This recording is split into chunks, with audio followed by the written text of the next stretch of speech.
Ladies and gents, welcome back to TSF Live. It is Monday the 17th of May and it is another intense day in Scottish football off the pitch. I'm seeing the comments already. It is looking feisty this evening. There is some feisty stuff going on in these comments. We'll address, I'm sure, what they're talking about at some point. I've got Ryan, I've not got Ryan, I've got Kieran and Callum with me. And us three went out and got pissed on Trophy Day, didn't we? But you two were just drowning in sorrows. Oh, aye. It was good. It was good though, Kieran. Good wee night out, Kieran, though, wasn't it?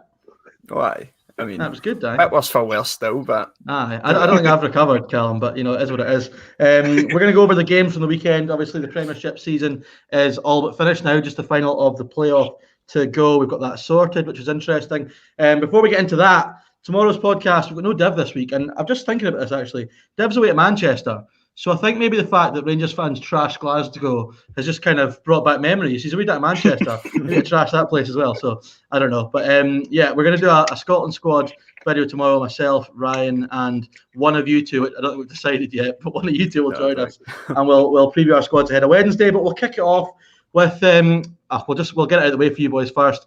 Rangers obviously lifted the trophy on Saturday. We'll talk about the game first before we go into that. Kieran, we've said a lot that Stephen Glass, one of his big things he's got to do with Aberdeen is make them competitive against the Old Firm, and that was just another shambles in terms of the result. I mean, it was a poor result, but I mean, if you're going to Ibrox and it's title day, they're going to try and put on a show, and they're going to, like on title day, most of the time, you're going to go and get a few goals past them, unless it was us in 2018, in which Aberdeen beat us 1-0 at Celtic Park. But yeah. I don't know. I think there was any way Aberdeen were going to get a result yesterday. I just felt Rangers, I couldn't see past them hammering them. Yeah, Callum, they did it in style, didn't they? Obviously, it was a day they've been looking forward to for so long, and they got the job done. But actually, I mean, I remember, I haven't watched the game myself, but I remember looking at Twitter. Aberdeen had plenty of chances, actually, Callum. You know, it could have been, I think Ferguson in particular had an absolute corker of a chance from like 4 yards out, and he blazed it over. So, I mean, on another day, it could have been a lot different, that result. I think, because I was working for the first half, it was also, I was only hearing it was on the radio, but then they said Aberdeen had plenty of chances, just couldn't finish them. I think it's one of those, had they took their chances, would it be a different result? Probably not as much, I don't feel, but certainly I think it would have been as bad a scoreline. And they got the job done, they lifted the title. It's just a weird one. I always find all these trophy lifts really weird. Well, I'm guessing neither of you two would have watched it, obviously, but it was. I feel that it's not ideal not having Jack or Div to give us a positive outlook on this. I'm going to have to be the closet Rangers fan again to kind of balance this out.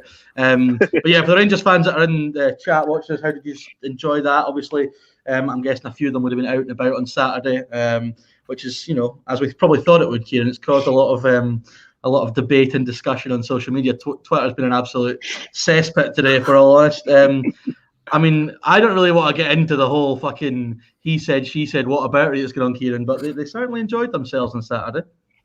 I know, everybody knew they were going to go out, and I'm not going to sit here and grudge people for going out on Saturday, because if the shoe was on the other foot, we'd have done the exact same. Might not have been as... I don't know. We've been out before, and it's not ended in this much a controversy, but...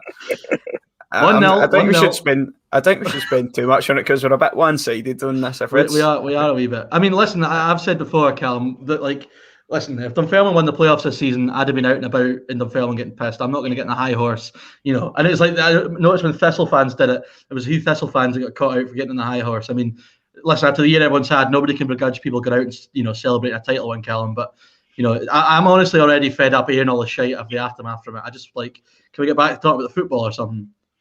No, I'd much rather that. I think, as Kieran said, if the shoe was on the other foot, like, you would have been out celebrating regardless. I think it's just see, if you're going to go out and celebrate, right? Fair enough. You know you're going to take stick for it. So why?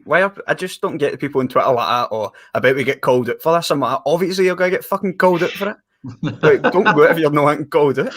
I know, it's a tough one. Listen, there's always going to be... the one thing, though, I don't think there was that many people moaning about, like, the virus side of it, really. I mean, everyone knew it was going to happen. Yeah. We kind of accept it was going to happen. It was more just a kind of... We're knocking lumps at each other. Yeah, it was really bad lumps at each other. A wee story on Saturday. So, obviously, I mentioned earlier we had a wee drink Saturday night. Me and Ryan got a train, and we got on the train, and as we were waiting for the train, a train full of Rangers fans pulled up, and dearie me, he was taking some abuse, so... it's a good job we can handle it. I had the hood up when I was running, but he took a bit of abuse. So, no, Rangers fans rightly enjoyed themselves at the weekend. Duncan's saying one of the best days of his life. Loves to see it on Twitter, made my day.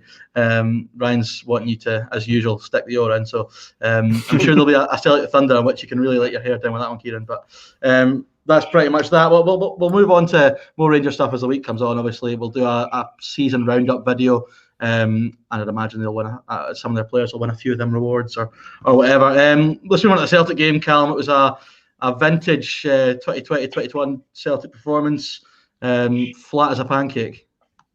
It didn't really seem as if there was much going on, bar. So I heard Edouard's chance for a free kick, and then obviously was pulled back for it.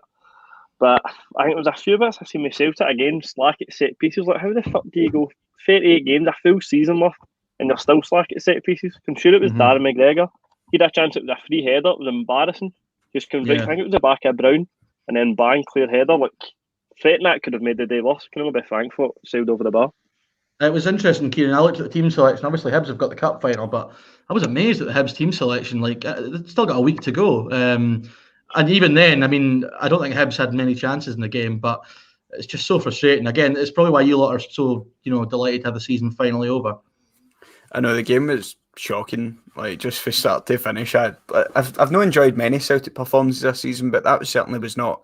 I certainly never enjoyed that one. Probably up there with some of the mates. See, just because it was the last game of the season, and you just can tell the players wanted it to be over. So it was brutal for the fans to watch, and it must have been brutal for the players to actually have to play in.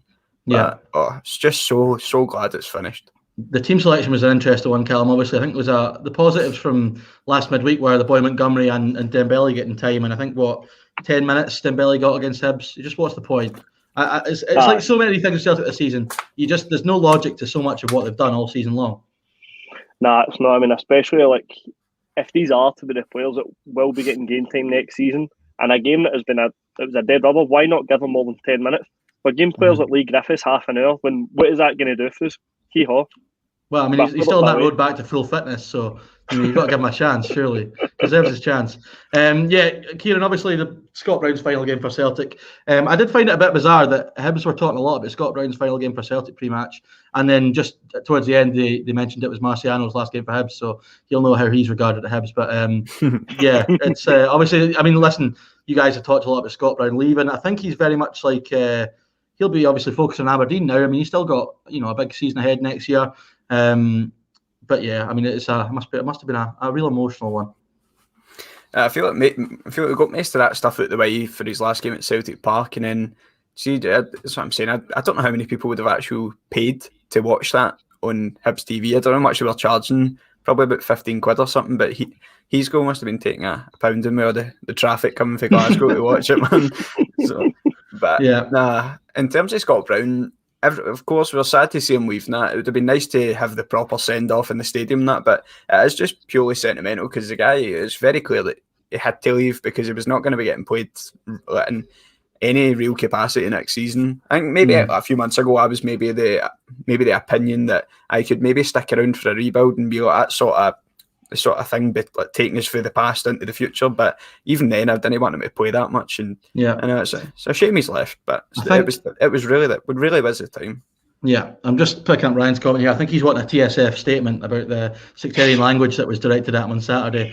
He said he was verbally abused with Train, and I love Aaron Smith's reply, "Trains can't speak, mate." So, I mean, yeah, he's got a point there. And since Specky wants to run the show from his room, we'll let him do that. Kevin Nisbet to Celtic, the rumours are in, I was going to say full flow, but I think it was just one article in a paper, wasn't it?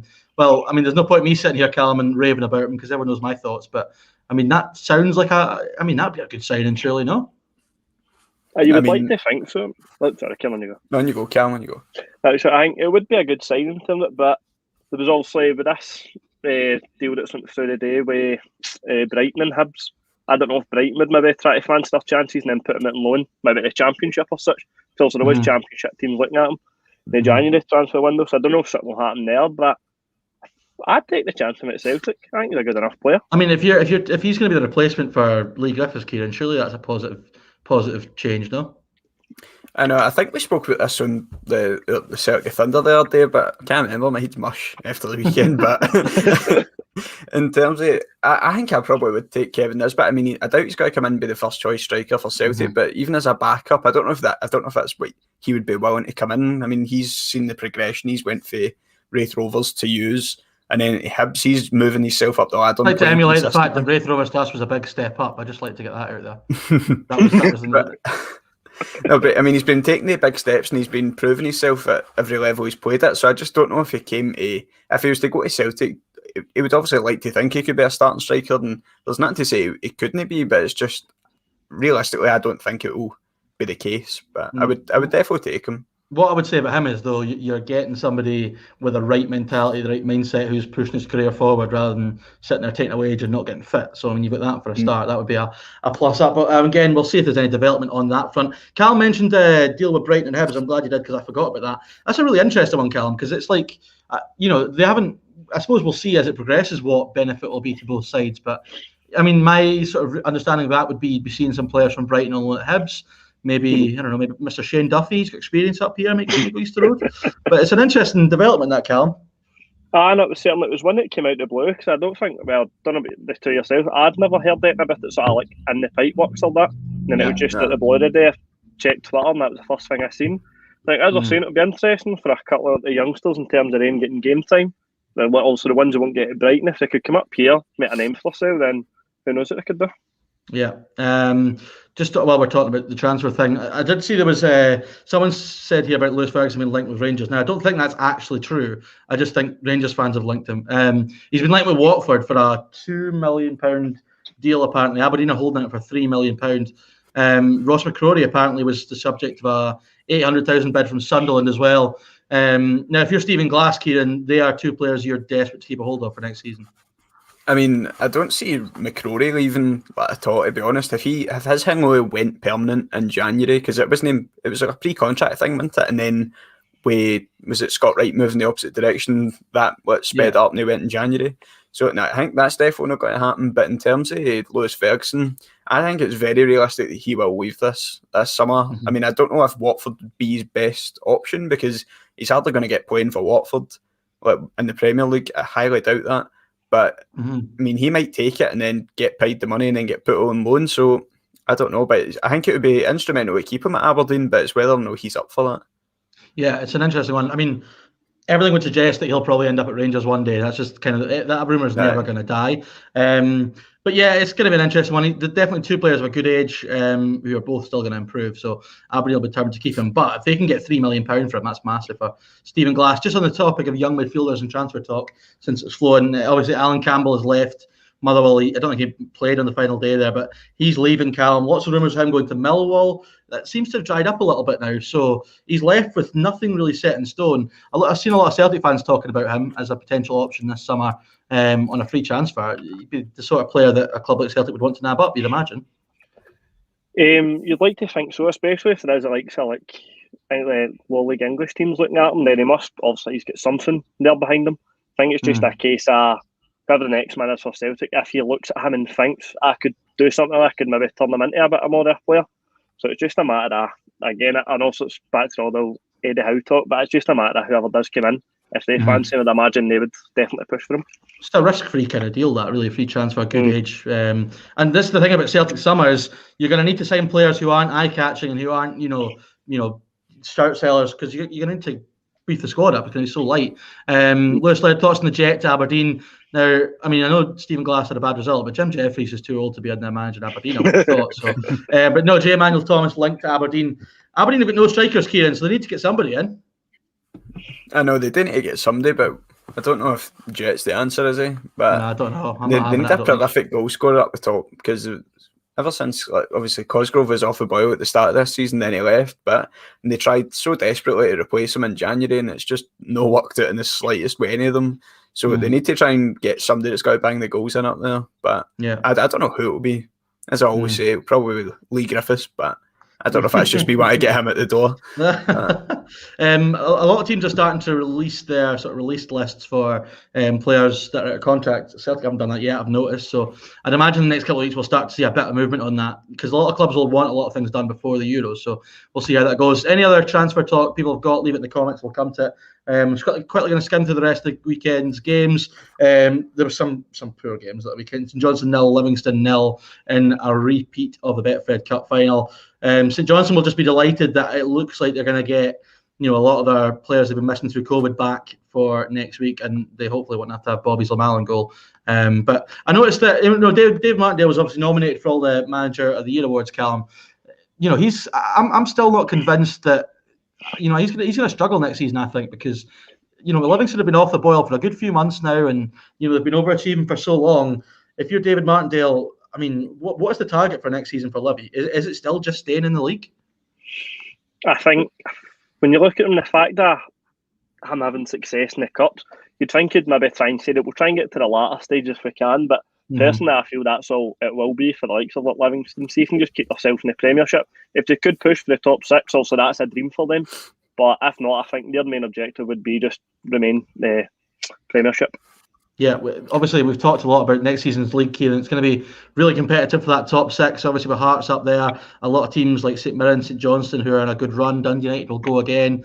For either one of those teams who have both, been punched above their weight for a large part. Even, we're so used to St Johnstone being top six now, but they are the perennial overachievers in Scotland. For both of them, if they can emulate the seasons they've had, that would be unbelievable for them next season. I know, it'd be unreal, but in terms of teams like Livingston, touching on that, I genuinely think they're going to struggle big time next year. Yeah, I feel like the Martindale love-in is well and truly over. Yeah, I think so too. I just don't want to say it because everybody still loves him. But the honeymoon period is well and truly over. Nobody's giving a fuck about that anymore. So I do think they're going to struggle next year. But as we were I've seen some people talk about it in the comments earlier about getting the plastic pitches out the league. Perfect scenario would be Killie going down, and then next season Livy following them straight out the door. But yeah. A lovely cynical view from you as usual. Just lovely. It's all sunshine and rainbows here today. Someone put in the chat here, no Specky, no TSF. Well, I mean, he hardly does these live shows, so I don't know what you're talking about. Moving on. Motherwell Ross County. Let's go on to Sunday. Super Sunday it could have been, but Aki's Wittenhampton got relegated midweek. Ross County secured their survival, Callum, with a 2-1 win over Motherwell. I thought it was quite fitting that Ian Vigurs and Michael Gardyne scored the goals, two players that have been there for years and years and years. And, John Hughes came in, got a wee initial boost, looked like he was struggling a wee bit, but, ultimately he's done a top job in keeping them up. I think that's what would have been said to him. Like, just come in, keep us safe. That's the main job. And also next season he gets a full run at it. But as you were saying, like with the goals, the way Vigurs go with unbelievable. Plays it to be 1-2 at the edge of the box, and the way he curls it around the keeper's phenomenal. Yeah, two players with top talent. They always have been. They've pushed County for years and years. And we've talked a lot about Motherwell. Graham Alexander was not happy post match. He's a very angry man, Kieran. I think he's going to provide some fiery press conferences next season when things maybe don't go too well for them. But again, Motherwell come into that category of teams that are going to be looking to push for the top six next season, Kieran. I know. I mean, they've had a really disappointing season this year. I feel like, I don't know, there was just a big run of games where nothing was happening for them, and they're really going to try and start strong next year because it's just a team like Motherwell, they're just so hot and cold. It's one season they end up really overachieving and getting to cup finals and finishing third last year to the season they had this year. It's just such a disappointment, but I don't know if that's down to a lot of the time Motherwell have got such a huge turnaround in their squad and players leave and it's all 2-year contracts now at the very most at clubs like this. Yeah, and that's how you end up with such a big turnaround. Yeah, it's going to be interesting. I think Devante Cole, if we can keep him, will be, or has he already signed a deal? Has he signed a deal? I can't remember. I'm really ill-informed just now. But anyway, they'll want to keep him. I think they've definitely offered him a deal. But players like that they'll want to keep if they're going to go again next season. We'll come on to Dev's comment after we've rounded off this, because obviously I want to go to the other game down the bottom, and that was Hamilton 0, Kilmarnock 2. Kilmarnock 1, but it wasn't enough. They're going to finish in 11th place. They're going to face Dundee. We've talked a lot about Hamilton already being down, Callum, but I mean, Killie against Dundee is going to be a fascinating tie because you've got a squad on Killie who look like they should have been good enough to in the Premiership, but also a Dundee squad that looks like it's good enough to play in the Premiership. That's going to be a really interesting tie. I do quite look forward to it. I think I watched the highlights for the second half of the second leg of the Rafe game. Rafe actually gave them a run for the money. See, you'd think them being beat 3-0 in the first leg, you think, they'll just go out and play it. But then would they get the early goal and they thought, well, their tails were up for it. There are a few chances they could have put away and didn't, but I think it'd be a good enough game. That'd be interesting. Everyone talked about Kyle Lafferty, Kieran, how he's going to be vital to stay up, and then I noticed somebody had scored a double at the weekend, and it wasn't Lafferty. But again, though, in the playoff and a big, two-legged affair like that, when everything's on the line, his experience will be key for them.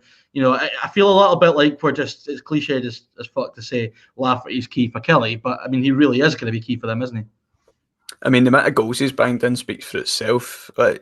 If you come into big games like this, it's players like him that's going to carry you through them. And I genuinely think it'll be a decent game for once. I feel like the playoff finals are usually really cagey affairs. It's people don't want to get beat more than they want to win. So in the past, it's maybe not been the greatest of games, but I feel like we might be in for a decent 2 legs. I think they're pretty evenly matched. Yeah, Cam McFarlane's our resident Killie fan. He loves it in here. Yeah, he thinks there's going to be goals in this game. I would probably tend to agree based on what I've seen from Dundee. They've got guys at the top end of the pitch who can create and score. Charlie Adam, Jason Cummings, Jordan McGee's a goal machine in midfield just now. But also at the back, they're very, very suspect, as are Killie. I agree. I think it's going to be a really, really good game. Just quickly, a wee one-off prediction on that one. I actually think see a few months ago I thought that whoever finished second bottom would be safe. But the way Dundee have hit form, and the Flair players are playing well, I think Dundee are going to edge it. Kieran, what do you think is going to happen there? No, I think Killie will stay up. I think it will be a close game, but I don't know. I just feel like Killie will. You were saying there's too many players in that team, in Kellie's team. You think it's Premiership quality. Just in my head, they shouldn't be anywhere near the position they're in, but here they are. But I think they will stay up. Callum, what do you think? I don't know, part of me is pushing more towards Dundee, I think, for the result. Yeah. I think even though Killie have got, again, that win there, the weekend, the last few results have been not too bad. I still feel as if Dundee, they'll be proper pushing to get themselves back up to the top flight. Yeah, they've chucked money at it as well. I mean, I've said it so many times this season, their wage bill must be frightening for a championship team. So we'll see. That's going to be an interesting game, obviously, over 2 legs. I'm not actually 100% sure when the first leg is. I'm guessing it's this midweek. It's Thursday. Thursday, Monday. Yeah, Thursday, Monday. And the cup final at the weekend as well. So that's going to be really interesting. Dev saying if Charlie Adam gets going, Dundee are going up. Now, I would really love to see Charlie Adam in the top flight next season to see how he would do, because he's done well in the championship this season. I just wonder, I'd be interested to see what he would do. But again, he's going to be key, as Will Cummings. But we'll move on. I think was there another game? Oh, the last game was St Mirren against Dundee United. 0-0. Not an awful lot to say. Looked like a bit of a honking game. Jamie Robson was sent off for Dundee. We both had a look at that before we started this, Callum. I think it was a red card based on what I saw. No, I completely agree with that. I don't think I'd have decided otherwise. I'd have been surprised if the referee decided otherwise. Mm-hmm. Yeah, just over lunges it, going for the ball, and it was an interesting one. Loose Lids, expecting any surprise call-ups or Wednesday's Euro squad? Well, tomorrow we are going to do a Euro special podcast where we're going to pick our squads and we'll go from there. But I'm really excited to see. I don't want to delve into the squad just now, Kieran, but the whole idea of a Scotland squad about to get announced in a major tournament is giving me a hell of a buzz this week. I know, it's such a weird feeling to actually be looking forward to. It's something that we never had to, never actually got to look forward to in our lifetimes.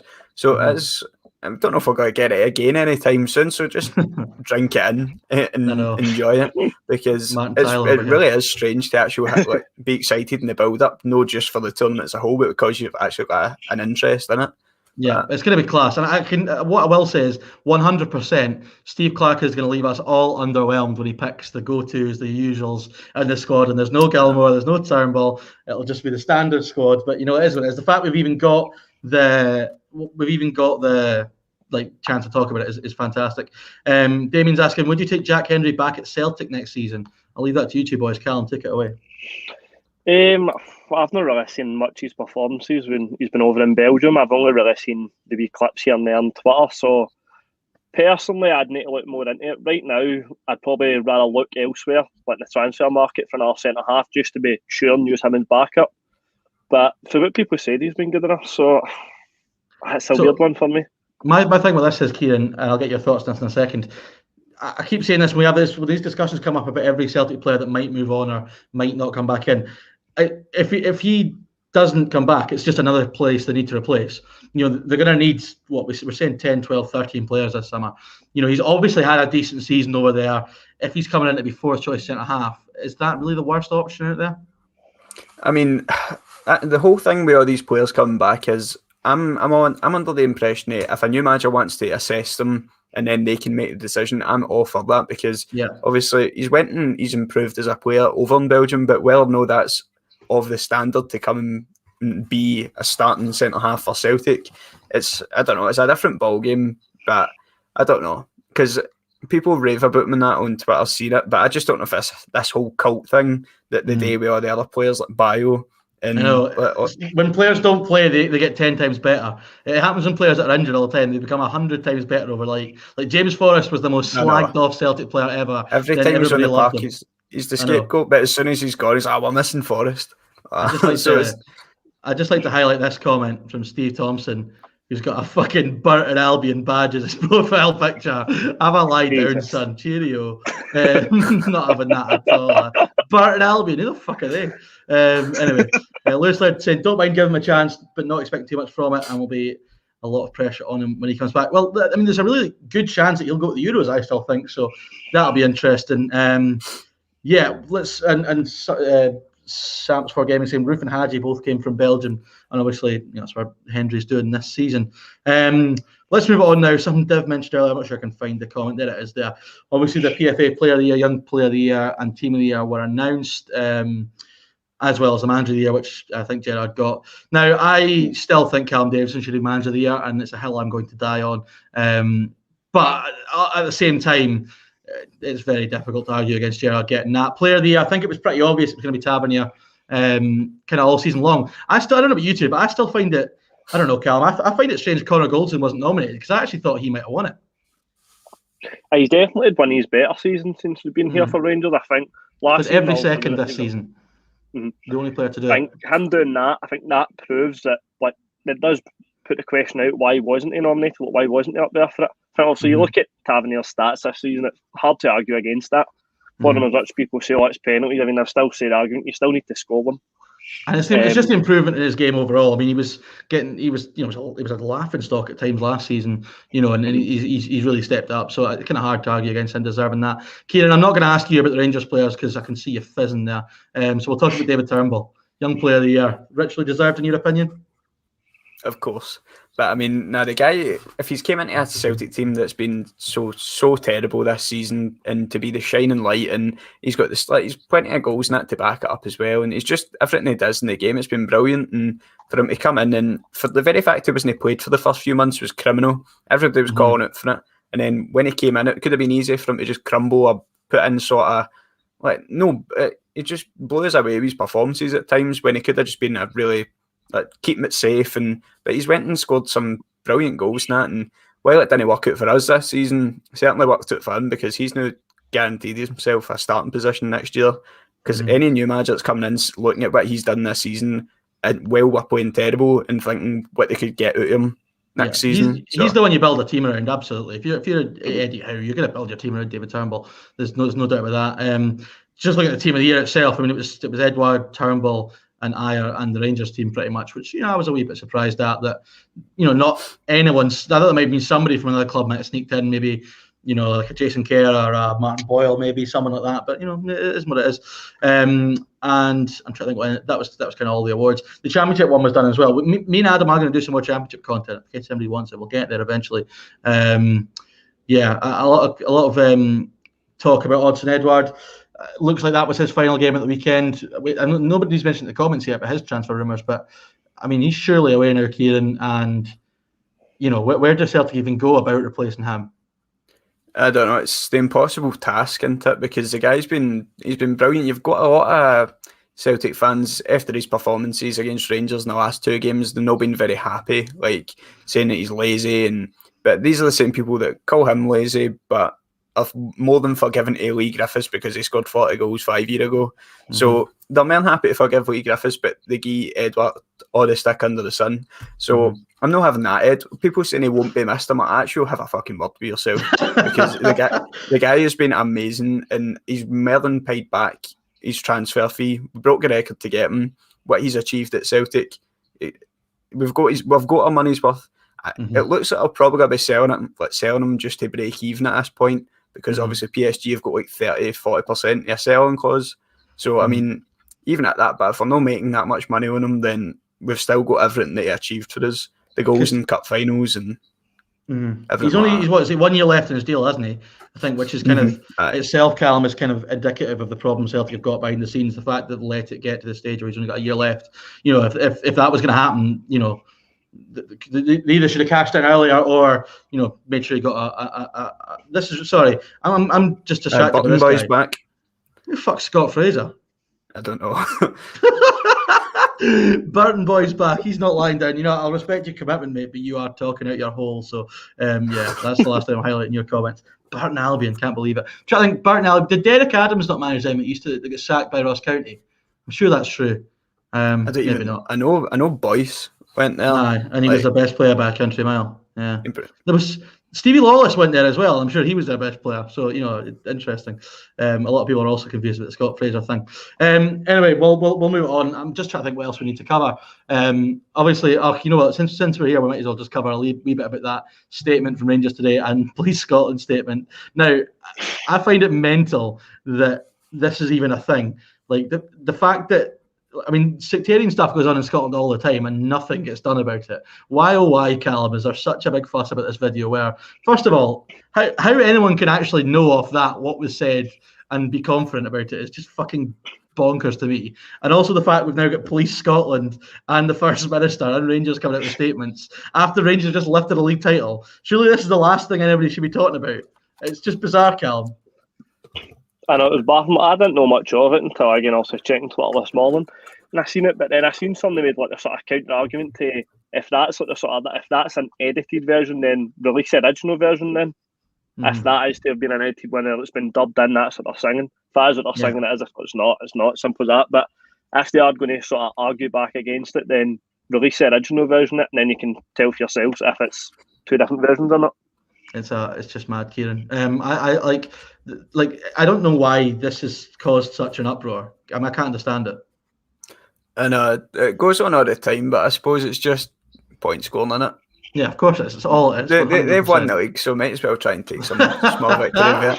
But I know people, they just sort of get outraged in that at the time. A lot of people just sort of try and act hard done by, like Rangers fans complaining about people protesting in the south side and then trying to compare it to celebrating at George Square. It's like, get a fucking grip. Twitter has been an absolute cesspit the past couple of days, and I don't even think it's going to die down anytime soon. But that's just I was literally thinking about this today. I can't even be arsed talking about any of this shit. I want to look forward to the Euros now. I want to look forward to next season. I'm already excited for it. But yeah, I think that's going to wrap us up. Anyone in the comments quickly got any other questions you'd like to ask us? But yeah, obviously the Euros. I did my wee Euro prediction thing. It's a wee UEFA thing where you predict the Euros, who you think is going to win and stuff. I've got Scotland beating Belgium in the final, so hopefully that'll come to fruition. But London, we've got London booked up. Callum, you're not going though, but me and Kieran have got London booked up. No, are you going to make a last minute trip, Callum? I think you're going to be tempted. I would like to. It's just a matter of getting something booked. I'll need to definitely shake my luck. Give me that weekend off if they will. I know it's going to be wild. Fortune now, isn't it? But well, it doesn't cost us fortune as much as fucking Open Goals Beer Garden at SWG3 cost.